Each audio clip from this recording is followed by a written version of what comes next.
সেনাবাহিনী অক্লান্ত পরিশ্রম করে যাচ্ছে দেশের আইন শৃঙ্খলা এবং জনগণের নিরাপত্তা নিশ্চিত করতে। সেই দায়িত্বটি পালন করতে গিয়েই কিন্তু লেফটেন্যান্ট তানজিম সারোয়ারকে দেশের জন্য জীবন দিতে হয়েছে। তানজিম সারোয়ার আমাদের দেশের জন্য, তরুণদের জন্য দেশপ্রেমের একজন প্রতীক হিসেবে সারা জীবন থাকবেন। আমরা গভীর শোক প্রকাশ করছি, শ্রদ্ধা ভরে তাকে স্মরণ করছি এবং তার পরিবার এবং বন্ধুজনের প্রতি সমবেদনা জানাচ্ছি। এবং আরও একটু বলা প্রয়োজন যে আমাদের যে জুলাইয়ের অভ্যুত্থান ছাত্র জনতার, সেই অভ্যুত্থানে কিন্তু এই তরুণ অফিসাররাই ছাত্র জনতার পক্ষে দৃঢ়ভাবে, বলিষ্ঠভাবে অবস্থান নিয়েছিল, পক্ষে কথা বলেছিল এবং গুলি না চালানোর জন্য সেনাবাহিনী পরবর্তীতে সিদ্ধান্ত নিয়েছিল। এই অভ্যুত্থানে এই তরুণ অফিসার এবং সৈনিক সহ সেনাবাহিনীর যে ভূমিকা ছিল, জনগণের পক্ষে তারা দাঁড়িয়েছিল এবং সেই দায়িত্বের জায়গা থেকে এখনও তারা কাজ করে যাচ্ছে। অন্তর্বর্তীকালীন সরকার এবং জনগণের নিরাপত্তা নিশ্চিত করার জন্য আইন শৃঙ্খলার দায়িত্বটিও কিন্তু সেনাবাহিনীকে পালন করতে হচ্ছে দেশ রক্ষার পাশাপাশি।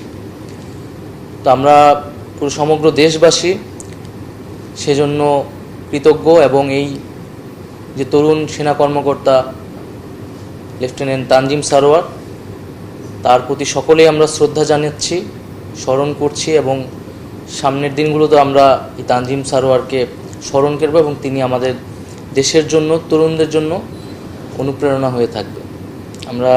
আমি আজকে এসেছি, তার পরিবারের সাথে আমরা কথা বলেছি এবং কীভাবে রাষ্ট্রীয় সম্মাননা আমরা তাকে দিব।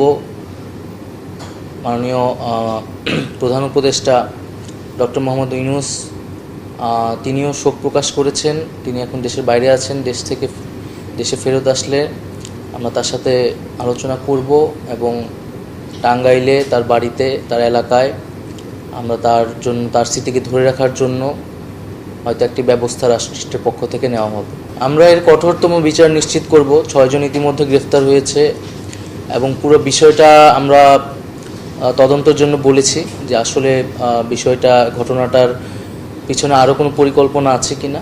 তদন্ত হওয়ার আগ পর্যন্ত নিশ্চিত করে কিছু বলা যাচ্ছে না।